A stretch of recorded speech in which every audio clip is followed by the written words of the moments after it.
Hi hello ನಮಸ್ತೆ, ನಾನು ನಿಮ್ಮ ಗೀತಾ ಸಂತೋಷ್. ಸಿರಿ ಸಂಭ್ರಮ ಚಾನಲ್ಗೆ ನಿಮ್ಮೆಲ್ರಿಗೂ ಸ್ವಾಗತ. ನಾನಿವತ್ತಿನ ರೆಸಿಪಿಯಲ್ಲಿ ತುಂಬಾ ಸಿಂಪಲ್ಲಾಗಿ ಹೆಲ್ತಿ ಆಗಿರುವಂತಹ ಒಂದು ಲಡ್ಡು ರೆಸಿಪಿನ ನಿಮ್ಮ ಮುಂದೆ ತರ್ತಾ ಇದ್ದೀನಿ. ಏನಪ್ಪ ಅದು ಅಂತ ಅಂದರೆ 1 ಕಪ್ ಆಗುವಷ್ಟು ಉದ್ದಿನಬೇಳೆ ಹಾಗೂ 1/4 ಕಪ್ ಆಗುವಷ್ಟು ಹೆಸರು ಬೇಳೆನ ಯೂಸ್ ಮಾಡಿಕೊಂಡು ಯಾವ ರೀತಿಯಾಗಿ ಲಡ್ಡು ಮಾಡೋದು ಅಂತ ನಾನು ಇವತ್ತಿನ ವಿಡಿಯೋದಲ್ಲಿ ನಿಮ್ಮೆಲ್ರಿಗೂ ತಿಳಿಸ್ಕೊಡ್ತಾ ಇದ್ದೀನಿ. ಹಾಗಾದರೆ ಇನ್ನೂ ನನ್ನ ಚಾನಲ್ನ ಸಬ್ಸ್ಕ್ರೈಬ್ ಆಗಿಲ್ಲ ಅಂದರೆ ಪ್ಲೀಸ್ ಸಬ್ಸ್ಕ್ರೈಬ್ ಆಗಿ, ಹಾಗೆ ಬೆಲ್ ಬಟನ್ನ ಕ್ಲಿಕ್ ಮಾಡೋದನ್ನ ಮರಿಬೇಡಿ. ಇದೊಂದು ಹೆಲ್ತಿ ಆಗಿರೋ ಫುಡ್ ಅಂತಲೇ ಹೇಳ್ಬೋದು. ಮಕ್ಕಳಂತೂ ತುಂಬಾ ಇಷ್ಟಪಟ್ಟು ತಿಂತಾರೆ. ಈ ರೀತಿಯಾಗಿ ಮಾಡಿಕೊಡೋದ್ರಿಂದ ಮಕ್ಕಳಿಗೂ ಅಷ್ಟೇ, ಹೆಲ್ತಿಗೂ ಸಹ ತುಂಬಾ ಒಳ್ಳೆಯದಂತಲೇ ಹೇಳ್ಬೋದು. ಬನ್ನಿ ಹಾಗಾದರೆ ಇವತ್ತಿನ ರೆಸಿಪಿಯಲ್ಲಿ ಯಾವ ರೀತಿಯಾಗಿ ಲಡ್ಡುನ ಮಾಡೋದು ಅಂತ ನಾನು ಇವತ್ತಿನ ರೆಸಿಪಿಯಲ್ಲಿ ನಿಮ್ಮೆಲ್ರಿಗೂ ತಿಳಿಸ್ಕೊಡ್ತಾ ಇದ್ದೀನಿ. ಸೂಪರ್ ಟೇಸ್ಟಿ ಆಗಿರುವಂತಹ ಲಡ್ಡು ಮಾಡೋದಕ್ಕೆ ಮೊದಲನೇದಾಗಿ ನಾನಿಲ್ಲಿ ಒಂದು ಪ್ಯಾನ್ನ ಬಿಸಿ ಆಗೋದಕ್ಕೆ ಇಟ್ಕೊಂಡಿದ್ದೀನಿ. ನಾನಿಲ್ಲಿ 1/4 ಕಪ್ ಆಗುವಷ್ಟು ಉದ್ದಿನ ಬೇಳೆನ ತೊಗೊಂಡಿದ್ದೀನಿ. ಒಂದು ಪ್ಯಾನ್ಗೆ 1/4 ಕಪ್ ಆಗುವಷ್ಟು ಉದ್ದಿನ ಬೇಳೆನ ಸೇರಿಸ್ತಾ ಇದ್ದೀನಿ. ಹಾಗೆ ನೆಕ್ಸ್ಟು ಅದೇ ಕಪ್ಪಲ್ಲಿ ನಾನಿಲ್ಲಿ 1/4 ಕಪ್ ಆಗುವಷ್ಟು ಹೆಸರು ಬೇಳೆನೂ ಸಹ ಸೇರಿಸ್ಕೊತಾ ಇದ್ದೀನಿ. ತೊಳೆಯೋ ಅವಶ್ಯಕತೆ ಇರಲ್ಲ, ಹಾಗೆಯೇ ಹುರ್ಕೊಂಡ್ರೆ ಸಾಕು. ನಾನಿಲ್ಲಿ ಲೋ ಫ್ಲೇಮಲ್ಲಿ ಇಟ್ಕೊಂಡು 1/4 ಕಪ್ ಆಗುವಷ್ಟು ಉದ್ದಿನಬೇಳೆ ಹಾಗೆ 1/4 ಕಪ್ ಆಗುವಷ್ಟು ಹೆಸರು ಬೇಳೆ ಇಷ್ಟನ್ನು ಸಹ ಲೋ ಫ್ಲೇಮಲ್ಲಿ ಇಟ್ಕೊಂಡು ಹುರ್ಕೊಳ್ಳೋಣ. ಹೈ ಫ್ಲೇಮಲ್ಲಿ ಇಟ್ಕೊಳ್ಳೋದಕ್ಕೆ ಹೋಗಬೇಡಿ. ಹೈ ಫ್ಲೇಮಲ್ಲಿ ಇಟ್ಕೊಂಡು ಹುರಿಯೋದ್ರಿಂದ ಏನಾಗುತ್ತಪ್ಪ ಅಂತಂದರೆ ಬೇಗ ಸೀದೋಗ್ಬಿಡುತ್ತೆ ಮತ್ತು ಹಸಿ ಅಂಶ ಏನಿರುತ್ತೆ ನೋಡಿ ಅದು ಹೋಗಲ್ಲ. ಅದಕ್ಕೋಸ್ಕರ ನಾನಿಲ್ಲಿ ಲೋ ಫ್ಲೇಮಲ್ಲಿ ಇಟ್ಕೊಂಡು ನಿಧಾನ ಆದರೂ ಪರವಾಗಿಲ್ಲ, ನೀಟಾಗಿ ಇದು ಕೆಂಪು ಹದ ಬರಬೇಕು, ಅಲ್ಲಿವರೆಗೂ ಸಹ ನಾವಿಲ್ಲಿ ಚೆನ್ನಾಗಿ ಹುರ್ಕೊತಾ ಇದ್ದೀನಿ. ನೋಡಿ, ನಾನಿವಾಗ ಈ ಹದದಲ್ಲಿ ಎಲ್ಲನೂ ಸಹ ಹುರ್ಕೊಂಡು ತಣ್ಣಗಾಗೋದಕ್ಕೆ ಬಿಡೋಣ. ನೆಕ್ಸ್ಟು ತಣ್ಣಗಾಗಿದ್ದಾದಮೇಲೆ ನಾನಿಲ್ಲಿ ಒಂದು ಮಿಕ್ಸಿ ಜಾರ್ಗೆ ಸೇರಿಸ್ಕೊತಾ ಇದ್ದೀನಿ. ಉದ್ದಿನಬೇಳೆ ಹೆಸರು ಬೇಳೆನ ಸೇರಿಸಿ ಇದಿಷ್ಟನ್ನು ಸಹ ನಾವಿವಾಗ ನುಣ್ಣಗೆ ರುಬ್ಕೊಬೇಕು. ನಿಮಗೆ ಎಷ್ಟು ಆಗುತ್ತೋ ಆ ಪ್ರಮಾಣದಲ್ಲಿ ಇದಿಷ್ಟನ್ನು ಸಹ ನೀವಿವಾಗ ನುಣ್ಣಗೆ ರುಬ್ಕೋಬೇಕು. ನೋಡಿ, ನಾನು ಈ ಹದದಲ್ಲಿ ನುಣ್ಣಗೆ ರುಬ್ಕೊಂಡಿದ್ದೀನಿ. ಅಕಸ್ಮಾತು ನಿಮ್ಮ ಮಿಕ್ಸಿ ಜಾರಲ್ಲಿ ನುಣ್ಣಗಾಗಿಲ್ಲ ಅಂತಂದರೆ ಪುಡಿ ಮಾಡಿಬಿಟ್ಟು ಸ್ವಲ್ಪ ಜಲ್ಡಿನ ಮಾಡ್ಕೊಳ್ಳಿ. ಆಗ ತರಿ ಅಂಶ ಏನಿರುತ್ತೋ ಅದೆಲ್ಲನೂ ಹೋಗಿ ನೀಟಾಗಿ ನುಣ್ಣಗೆ ಆಗುತ್ತೆ. ನೆಕ್ಸ್ಟು ನಾನು ಅದೇ ಪ್ಯಾನ್ಗೆ ನಾನು ಯಾವ ಕಪ್ಪಲ್ಲಿ ಹೆಸರುಬೇಳೆ ಉದ್ದಿನಬೇಳೆನ ತೊಗೊಂಡಿದ್ನೋ ಅದೇ ಕಪ್ಪಲ್ಲಿ 1 ಕಪ್ ಆಗುವಷ್ಟು ಬೆಲ್ಲನ ಸೇರಿಸ್ತಾ ಇದ್ದೀನಿ. ಬೆಲ್ಲನ ಕುಟ್ಟಿ ನೀಟಾಗಿ ಪುಡಿ ಮಾಡಿ ಇಟ್ಕೊಂಡು 1 ಕಪ್ ಆಗುವಷ್ಟು ಬೆಲ್ಲನ ಸೇರಿಸ್ಕೊಳ್ಳಿ. ಹಾಗೆ ಒಂದು 1/4 ಗ್ಲಾಸ್ ಆಗುವಷ್ಟು ನೀರನ್ನ ಸೇರಿಸ್ಕೊಳ್ಳೋಣ. ಬೆಲ್ಲ ಜಸ್ಟ್ ಕರಗಿದ್ರೆ ಸಾಕು, ಪಾಕ ತೆಗಿಯೋ ಅವಶ್ಯಕತೆ ಏನಿರಲ್ಲ. ನೀಟಾಗಿ ಈ ರೀತಿಯಾಗಿ ಕುದಿ ಬರಬೇಕು. ಅಲ್ಲಿವರೆಗೂ ಸಹ ನಾವಿವಾಗ ಚೆನ್ನಾಗಿ ಬೆಲ್ಲ ಎಲ್ಲನೂ ಕರಗಿಸ್ಕೊಂಡು ಇಟ್ಕೊಳ್ಳೋಣ.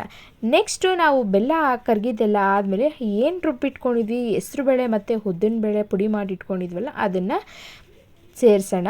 ಬೆಲ್ಲದ ನೀರಿಗೆ ಸೇರಿಸಿ ಚೆನ್ನಾಗಿ ನಿಧಾನವಾಗಿ ಮಿಕ್ಸ್ ಮಾಡ್ಕೊಳ್ಳೋಲ್ಲ. ಲೋ ಫ್ಲೇಮಲ್ಲೇ ಇರಲಿ, ಹೈ ಫ್ಲೇಮಲ್ಲಿ ಇಟ್ಕೊಳ್ಳೋದಕ್ಕೆ ಹೋಗಬೇಡಿ, ತಳ ಹಿಡಿದ್ಬಿಡುತ್ತೆ. ಈ ರೀತಿಯಾಗಿ ಸ್ವಲ್ಪ ಒಂದು 1/4 ಭಾಗ ಆಗುವಷ್ಟು ಎಲ್ಲನೂ ಚೆನ್ನಾಗಿ ಮಿಕ್ಸ್ ಮಾಡ್ಕೊಂಡಿದ್ದಾದಮೇಲೆ ನಾನಿಲ್ಲಿ ಹೆಸರುಬೇಳೆ ಮತ್ತು ಉದ್ದಿನಬೇಳೆನ ಯಾವ ಕಪ್ಪಲ್ಲಿ ತೊಗೊಂಡೋ ಆ ಕಪ್ಪಲ್ಲಿ 1 ಕಪ್ ಆಗುವಷ್ಟು ಹಾಲನ್ನ ಸೇರಿಸ್ತಾ ಇದ್ದೀನಿ. ಹಸಿ ಹಾಲನ್ನ ಸೇರಿಸ್ಕೊತಾ ಇದ್ದೀನಿ. ಹಾಲೇನು ಕಾಯಿಸೋ ಅವಶ್ಯಕತೆ ಇರಲ್ಲ. 1 ಕಪ್ ಆಗುವಷ್ಟು ಹಾಲನ್ನ ಸೇರಿಸಿ ಚೆನ್ನಾಗಿ ಈ ರೀತಿಯಾಗಿ ಗಂಟಿರಬಾರ್ದು, ನಿಧಾನವಾಗಿ ಮಿಕ್ಸ್ ಮಾಡ್ಕೊಳ್ಳೋಣ. ನೆಕ್ಸ್ಟು ಹಾಲನ್ನು ಸಹ ಹಾಕಿ ಮಿಕ್ಸ್ ಮಾಡ್ಕೊಂಡಿದ್ದಾದಮೇಲೆ ನಾನಿಲ್ಲಿ 2 ಸ್ಪೂನ್ ಆಗುವಷ್ಟು ತುಪ್ಪನ ಸೇರಿಸ್ಕೊತಾ ಇದ್ದೀನಿ. ಮೊದಲನೇದಾಗಿ 2 ತುಪ್ಪನ ಸೇರಿಸಿ ನೀಟಾಗಿ ಈ ರೀತಿಯಾಗಿ ಮಿಕ್ಸ್ ಮಾಡ್ಕೊಳ್ಳೋಣ.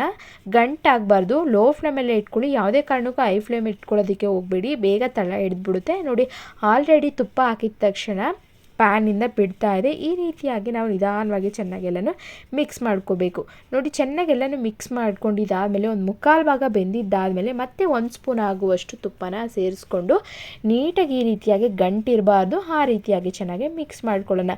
ನೋಡಿ, ತುಪ್ಪ ಹಾಕಿದ ತಕ್ಷಣ ಯಾವ ರೀತಿಯಾಗಿ ಪ್ಯಾನಿಂದ ಎಲ್ಲನೂ ಬಿಟ್ಕೊತಾ ಇದೆ ಅಂತಂದರೆ ಟೇಸ್ಟು ಅಷ್ಟೇ ತುಂಬಾ ಚೆನ್ನಾಗಿದೆ. ಘಮ ಅಂತೂ ತುಪ್ಪ ಹಾಕಿರೋದ್ರಿಂದ ಚೆನ್ನಾಗಿ ಬರ್ತಿದೆ ಅಂತಲೇ ಹೇಳ್ಬೋದು. ಈ ರೀತಿಯಾಗಿ ಸ್ವಲ್ಪನೂ ಸಹ ಗಂಟಿರಬಾರ್ದು. ಅಲ್ಲಿವರೆಗೂ ಸಹ ನಾವಿವಾಗ ಒಂದು 5 ನಿಮಿಷಗಳ ಕಾಲ ಜಸ್ಟು ಲೋ ಫ್ಲೇಮಲ್ಲೇ ಇಟ್ಕೊಂಡು ಕೈ ಬಿಡ್ದಂಗೆ ನಿಧಾನವಾಗಿ ತಿರುಗಿಸ್ಕೊತಾ ಬರ್ತಾಯಿದ್ರೆ ಬೇಗನೆ ಬೆಂದ್ಬಿಡುತ್ತೆ. ನೋಡಿ, ಈ ಪ್ರಮಾಣದಲ್ಲಿ ನಾನು ರೆಡಿ ಮಾಡಿ ಇಟ್ಕೊಂಡು ಒಂದು 20 ನಿಮಿಷ ಆಗುವಷ್ಟು ಕಂಪ್ಲೀಟಾಗಿ ತಣ್ಣಗಾಗೋದಕ್ಕೆ ಇಟ್ಬಿಡೋಣ. ಸ್ವಲ್ಪ ಬೆಚ್ಚಗಿರಬೇಕು.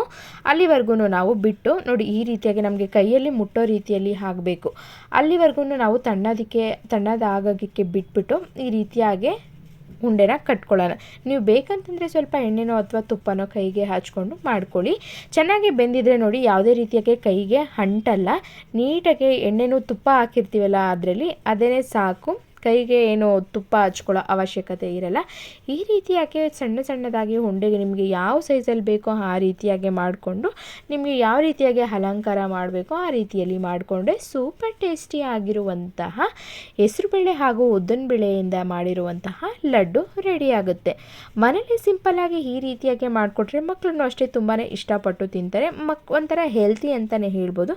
ನಾನಿವಾಗ ಇಷ್ಟು ಉಂಡೆಗಳಾಗಿ ರೆಡಿ ಆಯಿತು. 1 ಕಪ್ಪು ಉದ್ದಿನಬೇಳೆ, 3/4 ಕಪ್ಪು ಉದ್ದಿನಬೇಳೆ ಹಾಗೂ 1/4 ಕಪ್ ಆಗುವಷ್ಟು ಹೆಸರುಬೇಳೆ, ಅದರಿಂದ ಇಷ್ಟು ಲಡ್ಡುಗಳು ಆಯಿತು.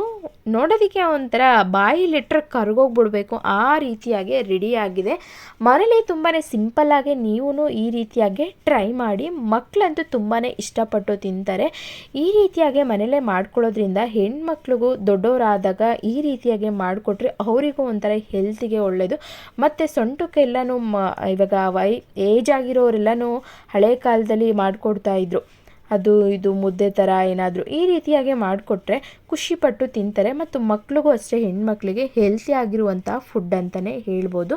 ದೊಡ್ಡವರಾದ ಟೈಮಲ್ಲಿ ಈ ರೀತಿಯಾಗಿ ಮಾಡಿಕೊಟ್ರೆ ಅವರು ಸಹ ಇಷ್ಟಪಟ್ಟು ತಿಂತಾರೆ. ಡಿಫ್ರೆಂಟಾಗಿರುತ್ತೆ ಅಂತ ಇಷ್ಟಪಡ್ತಾರೆ. ನೀವು ಒಮ್ಮೆ ಈ ರೆಸಿಪಿನ ಟ್ರೈ ಮಾಡಿ. ತುಂಬಾ ಸಿಂಪಲ್ಲಾಗಿ ಕೇವಲ 3/4 ಕಪ್ ಆಗುವಷ್ಟು ಉದ್ದಿನಬೇಳೆ ಹಾಗೆ 1/4 ಕಪ್ ಆಗುವಷ್ಟು ಹೆಸರುಬೇಳೆಯಿಂದ ಮಾಡಿರುವಂತಹ ಲಡ್ಡು ಸೂಪರ್ ಟೇಸ್ಟಿಯಾಗಿ ರೆಡಿಯಾಗಿದೆ. ಇವತ್ತಿನ ವಿಡಿಯೋ ನಿಮ್ಮೆಲ್ರಿಗೂ ಇಷ್ಟ ಆಗಿದೆ ಅಂತ ತಿಳ್ಕೊತೀನಿ. ಇನ್ನಷ್ಟು ವಿಡಿಯೋಗಳಿಗಾಗಿ ನನ್ನ ಚಾನಲ್ನ ನೋಡ್ತಾ ಇರಿ, ಹಾಗೆ ಸಬ್ಸ್ಕ್ರೈಬ್ ಮಾಡೋದನ್ನ ಮರಿಬೇಡಿ. Thank you.